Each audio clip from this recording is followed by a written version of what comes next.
thanks for sticking with us here as we continue down the path of Roger's high school career and original introduction into the Navy. Roger, one of the things that I obviously remember September 11th pretty vividly. I imagine it was similar for you when you heard about Pearl Harbor. Can you walk through that? It was December 7th, 1941. I was listening to The Shadow, and one of his trade statements was, "Only the Shadow knows." And it was at 4:30 in the afternoon, and they interrupted the program and said Pearl Harbor had been attacked. And my dad was asleep in an easy chair in the living room, and I woke him up and I said, "Dad, the Japanese just attacked Pearl Harbor." And of course, he couldn't believe what I was saying, but then you turn the radio on and you got more news. But so this was on a weekend? Yes, it was Sunday afternoon. It was Sunday when they attacked Pearl Harbor, because that's when The Shadow was on. And The Shadow, was that a staple in your house? Well, it was for me. It was Jack Armstrong and The Shadow and Tom Mix and The Lone Ranger, the programs. We didn't have any TV, of course. But, so one question that's come up is the topic of comic books. Did you have any exposure to comic books? Well, that cost money. If you find some in the scrap heap someplace, you'd have comic books. So we had some comic books, but we didn't have many of them. Was that a big thing, though, in your friends group? Yes. There was a lot of comic books. Of course, that was the grade school stuff, and Captain Marvel and everything else. And yeah. Did you have comic books too? I did not, but that was my understanding is really the introduction of the era is when you were in grade school. Yeah. So. Yeah. Then, of course, you had baseball cards later on for my grandkids. That was a big thing. That took the place of comic books. So we talked before about how you ended up in the Navy. Yes. Well, you want me to tell? I went from Wright Junior High School. We stayed in Wright Junior High School, and we had local women cooking. We had great food, and we were there for 6 weeks. We stayed in the gym. We had triple deck bunks that were about 3 feet apart with no air conditioning, and we had a lot of Navy people there. And what time of the year? In the summer. In the summer. And I remember going to Wrigley Field on a Sunday afternoon and going up to the cops and asking for a ticket for the game, and they would reach in their pocket and give you a couple of tickets for the Cub games. Do you remember, did they have an outfield wall back then? Yes, they did. They did. And then one time we were in Chicago, I got 2 buddies, and I called my sister, and I was going with a girl that time. So I said, bring my girlfriend along and 2 girls, and we had 2 of my buddies, and we had a nice weekend in Chicago. We went to Riverview Park, and we went to Aragon Ballroom and danced and got a hotel for the people. That was fun. And then we went from there to Ward Island near Corpus Christi for our final schooling. We took a train down there. I don't know how long it took, 2 days to get down there, and no Pullman car, of course. And as soon as we got there, we got into our barracks, and then they said, we're going to start class. So most of the people fell asleep in class, but that's where we had our final schooling. And they taught us all about electronics, and it helped me. I could fix radios, and I built an oscilloscope after I got out of the Navy. I repaired radios for my uncle who was in the radio business.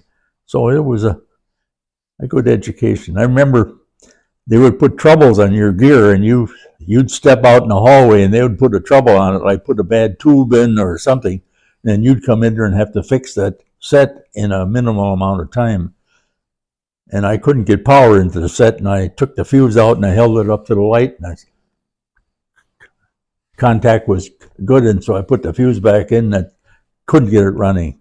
And I called him in and I said, I give up. And then he took the fuse apart. He had taken it apart and cut at the end of the continuity strip off, and he glued it back together. And he said, that'll teach you, use a continuity tester. And I'll never forget that.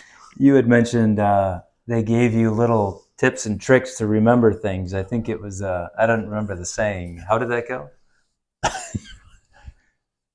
Well, your color code on resistors had like 10 different colors, and you'd have a resistor that had all these colors on them, and you could tell whether it was 500 ohms or 1,000 ohms, and they had Bad Boys Rape Our Young Girls behind Victory Garden walls that covered the violets and the orange and everything else. But that was 1945 and 46, and I still remember it. I don't think you'd hear Victory Gardens too much today anymore. No, That's pretty neat. yeah.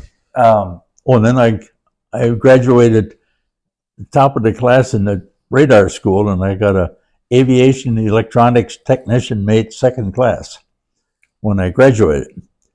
And it was in July, and they said, "You want to go to the Bikini atomic bomb test?" See, that was after they had bombed Japan, but this was more testing. And I could have gone to the Bikini test, but I said, no, I want to get to school. So I got out of the service in August 17th, and I started school just a couple of days later at Sheboygan Extension School from the University of Wisconsin. I went 1 year there. you went 1 year in Sheboygan? Yes. And then I was going to go the second year in Milwaukee. And my friend and I got a rooming house with working people. We had 12 people in a big house. I was just a resident. And I found out what a boarding house reach was there. They put 12 pork chops on the table and they just disappeared just like that. And if you weren't quick, you got the smallest pork chop. Anyhow, I went down to school the next morning to register for my organic chemistry, and the class was all full, and I needed organic chemistry for my chem engineering degree. The reason why I had the chem engineering degree is I took chemistry in Sheboygan, the first year chemistry, and then the government came in and said, we will give you an aptitude test to help you decide what line of study you want to pursue. I wrote 100 in the chemistry test because I just had freshman chemistry. They said, you should be a chem engineer. I said, okay, I'll be a chem engineer. So that was why I'm a chem engineer. And then I went to Milwaukee. I couldn't get into class, so I packed all my clothes in a laundry box. They used to have laundry boxes where you could send your laundry home.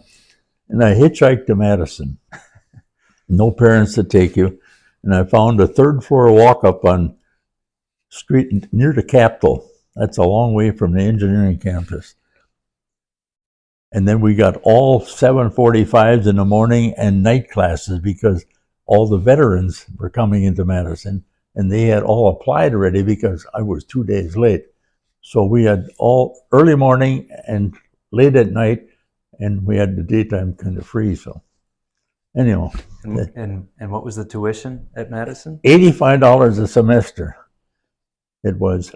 And I was in the service just a short period of time because of my physical disability with the accident. I was temporarily deferred from September until May. And let's see, what was the line of thought we were going to go to?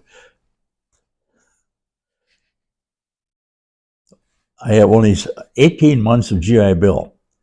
So I decided to pay for my way in Sheboygan because I could live at home.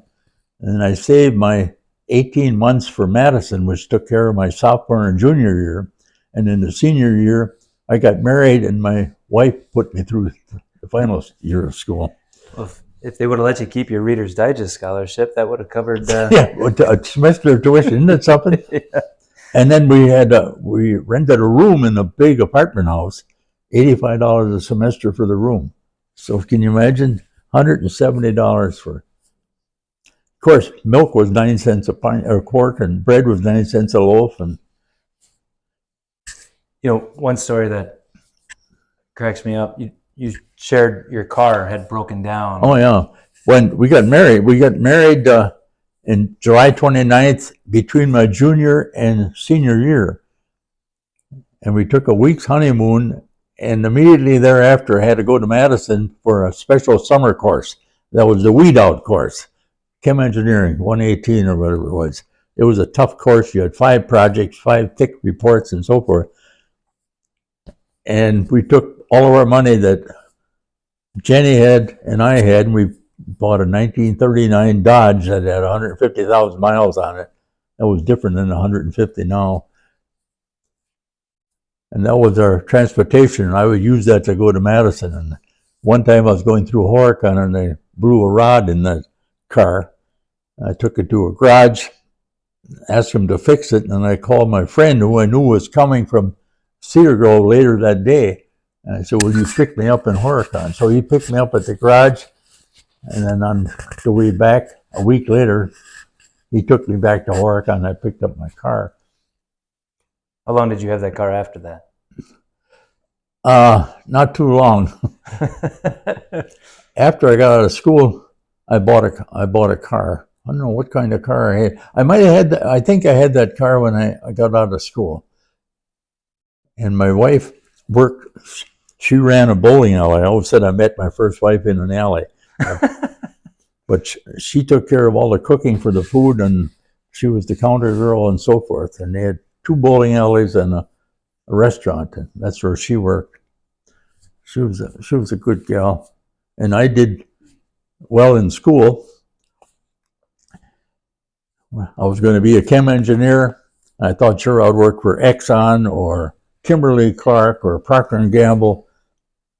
And I took the rest of our money at $100 and I bought a suit and a white shirt and a tie and a new pair of shoes and a belt, and I was all ready for interview.